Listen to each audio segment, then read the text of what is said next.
증권통 K 시간입니다. 오늘 시장 분석해보고요. 내일장 전략까지 준비해보겠습니다. 토마토 투자클럽의 윤겸 전문가님 연결합니다. 전문가님 안녕하세요. 네, 안녕하세요. 윤경입니다. 네, 이 시간에 두 번 연결드리네요. 네, 오늘 네. 네, 전략도 좀 여쭤보려고 하는데 오늘 시장 흐름이 일단은 좀 부진했어요. 전반적으로 어떻게 보셨나요? 네. 사실 이제, 올해 1월 달 들어서, 예상보단 상당히 한 9일 연속 상승하지 않았습니까? 상당히 이제 상승하면서 조금 이제 쉬어갈 타이밍도 왔던 것도 사실이고요. 그리고 이제 전일 미 증시가 이제 휴장을 했고, 유럽 증시가 좀, 상대적으로 강세였습니다. 유럽 증시는 이제 인플레이션 둔화 기대감에서 좀 강한 모습을 좀 보이긴 했는데요. 오늘 하여튼 국내 증시 흐름은 장 시작하면서 좀 강하게 상승하는 모습을 잠깐 보였지만은 이제 하락세로 전환하면서 낙폭을 계속 키우면서 하락 마감하는 모습을 보였던 것 같습니다. 그리고 이제 코스피 코스닥 모두 개인이 이제 순매수를 했었고요. 외인과 기관은 순매도로 대응하는 그런 시장이었던 것 같습니다. 그리고 코스피는 오늘 이제 2,400선이 좀 무너졌던 게 특징이었고요. 코스닥도 700선 부근까지 근접하는 그런 모습을 보이면서 3대 지수가 모두 하락 마감을 했습니다. 그리고 이제 환율은 3거래일째 이제 연속 하락세를 어제까지 보였는데 어제 1235.3원에 마감을 했죠. 오늘은 크게 변동폭은 있지 않았는데 1239원에 마감을 지었습니다. 오늘 증시의 흐름에 가장 좀 눈여겨봐야 될 부분은요. 중화권 증시인 것 같습니다. 오늘 중국에서 지난해 GDP, 그다음에 지난해 4분기 성장률 발표를 했는데요. 연간 목표치가 이제 절반 수준 3% 정도 나왔습니다. 그래서 이제 경제 성장률을 달성하는 데는 좀 이제 못 미쳤죠. 4분기 성장률도 2.9% 머무르면서 수요 둔화에 대한 그 우려감이 커지면서 중화권 증시가 이제 빠지면서 그 부분이 국내 증시에도 영향을 주고 이 부분이 이제 오늘 하락을 했던 전반적인 증시의 흐름이다라고 말씀드릴 수 있을 것 같습니다. 네, 오전에 미증시가 쉬어가가지고 주목할 만한 지표가 없었는데 중국에서 GDP가 나왔죠. 오후장에 영향을 줬던 것 같습니다. 오늘장 이끌었던 주요 이슈들도 소개해 주세요. 네네. 방금 말씀드린 이제 중화권 증시가 이제 우리 국내 증시에 영향을 줬다고 볼 수가 있고요. 중국이 이제 GDP를 발표했는데 기대치보다는 당연히 코로나 그동안 이제 봉쇄 작년에 이어졌던 그런 여파에 의해서 목표치가 이제 5.5%에 한참 못 미쳤죠. 그런 부분이 큰 이슈가 있지 않았나. 그래서 중화권 증시도 하락하고 국내 증시에도 영향을 준 부분, 이 부분이 이슈인데요. 그나마 그래도 다행인 게 12월 소매 판매 중국의 산업 생산, 고정 자산 투자가 이제 시장 전망치보다 약간 웃돌면서 개선의 여지를 남긴 부분은 다행인 것 같습니다. 그래서 중국 GDP 발표가 가장 큰 이슈이지 않았나. 그리고 이제 국내에서는 실내 마스크 해제 논의가 지금 계속 나오고 있습니다. 그래서 1월 말에 해제할 수 있는 전망이 이제 언급이 나오는 부분이고요. 이에 관련해서 이제 앞으로 화장품 관련주들이 더 어떻게 움직일 것인지 좀 봐야 될 것 같고요. 마스크 해제에 따른 이제 마스크 제조업체는 상당히 어려움이 있지 않을까 이런 부분이 좀 예상이 되고요. 오늘 또 국외 이슈 중에 하나가 이제 푸틴 대통령이 이제 정계를 은퇴하겠다는 그런 언급이 나왔습니다. 이런 부분하고 전쟁의 협상 예상에 따른 소식이 전해들면서 이제 재건주, 건설주들이 좀 움직이지 않았나 그렇게 볼 수 있고요. 또 하나가 이제 삼성전자가 연내에 이제 케어 로봇, 노인들을 이제 운동을 돕는 시니어 케어 로봇이죠. 이 부분을 갖다가 출시하겠다는 언급이 있었고요. 또 이제 카메라 2억 화소 이미지 센서를 갖다가 이제 출시하는 이런 부분도 언급이 있었습니다.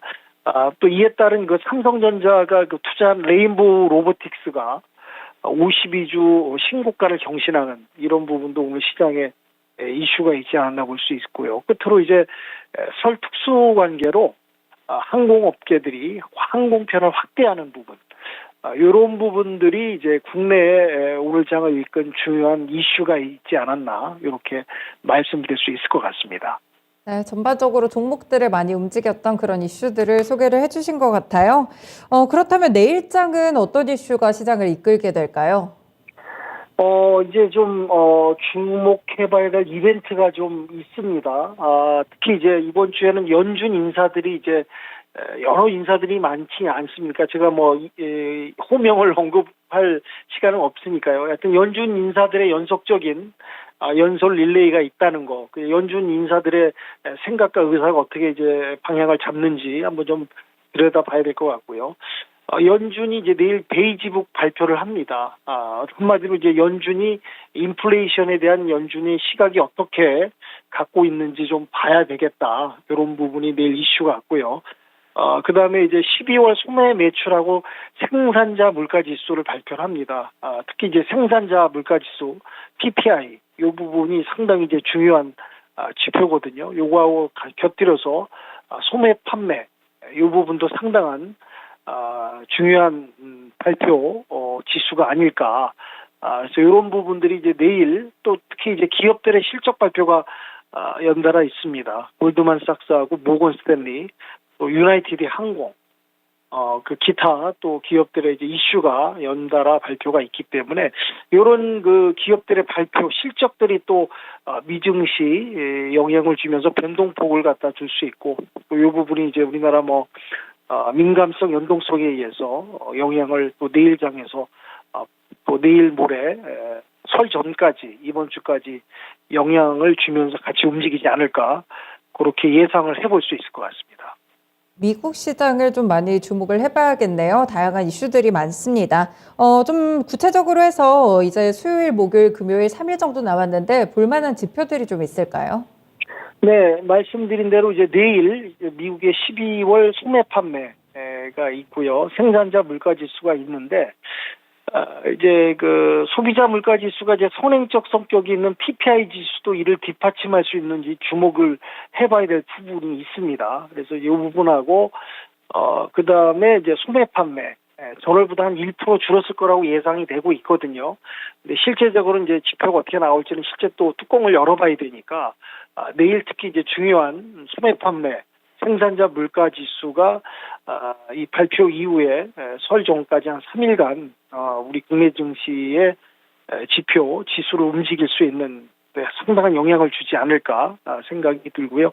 그다음에 19일 날은 미국의 이제 건축 허가라든지 주택 착공 건수, 요런 게 이제 주택 수요가 얼마나 일어날 수 있는지 이런 부분 한번 체크를 해봐야 될 것 같고요. 끝으로 이제 20일 날은 우리나라 생산자 물가 지수도 발표를 하게 돼 있습니다. 그러니까 이번 주에라도 적지 않은 굵직한 이런 지표 발표가 있으니 이것도 좀 같이 보면서 증시 흐름을 체크해야 될 것 같습니다. 네, 이번 주 말씀 주신 지표들 열심히 또 살펴보면서 시장 대응해 보겠습니다. 내일장 전략도 알려주세요. 네네. 사실 이제 1월 초 우리나라 증시가 시작되면서 대부분의 그 예상들이 상저하고 올해는 초반은 좀, 이렇게 상승폭이 좀 둔화되면서 천천히 올라가더라도 올라갈 것이다. 그러니까 1월 초에는 큰 움직임이 없을 거라고 예상했는데 의외로 지금 9일 연속 사실 상승을 했습니다. 그래서 오늘 이제 10일째 약간 이제 상승 릴레이에 대한 부담감도 있고요. 이제 오늘 또 중화권 GDP가 좀 안 좋게 나오다 보니까 그런 이제 영향도 있어서 오늘 좀 약간 눌렸던 부분도 있는데 하여튼 아까 전에 언급드렸던 이제 미국 기업들의 이거 실적 발표가 이번 주 계속 있다는 부분하고요. 이제 설 연휴를 앞둔 이제 불확실성, 투심이 좀 심리가, 이렇게 설 전에는 사실 증시에 있어서 이렇게 크게 어떤 이제 움직일 수 있는 그런 기간은 아닌 부분이 있거든요. 이런 부분하고 이제 2주간 거의 한 7% 정도 상승을 했습니다. 국내 증시가. 그래서 이제 이번 주 한 3일 남았는데요. 설 전 앞두고는 이제 적극적인 매수보다는 약간 조정 국면이 올 수 있는 이런 부분을 염두하시면서 또 어차피 지금 계속해서 개별 업종들의 순환매 상승이 계속 이어지고 있습니다. 이 부분을 염두하시면서 약간 이제 보수적이고 좀 쉬어가고 눌림목이 나올 수 있는 구간임을 좀 생각하시면서 좀 관망 보수 긴장하면서 좀 시장을 대응하면 어떨까. 그리고 오늘 2,400선 코스피가 좀 무너졌거든요. 다시 2,400선을 내일 모레 또 회복할 수 있는지를 좀 지켜보면서 시장을 좀 더 보수적으로 대응하면서 전략적으로 풀어갔으면 좋겠습니다.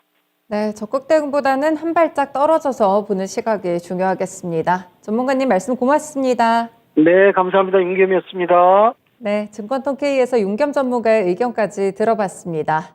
최근에 시장이 진짜 분주하게 움직이죠. 아무래도 다다음 주에 설이 있다 보니까 그 전에 이슈들을 미리미리 준비하려는 그런 흐름인데요. 정책 관련 소식들도 많이 수납매가 돌고 있으니까 꼭 체크를 해보시고요. 실적들, 미국 그리고 국내 기업들까지 모두 중요합니다. 개별적으로 종목 놓치지 마시고 이번 주 수익 극대화해서 가져가시는 한 주 되셨으면 좋겠습니다. 지금까지 다양한 투자 판단에 대한 도움 말씀드렸는데요. 특정 종목의 상승과 하락을 보장하지는 않습니다. 마감한 증권통은 여기서 인사드립니다. 오늘도 고생 많이 하셨어요.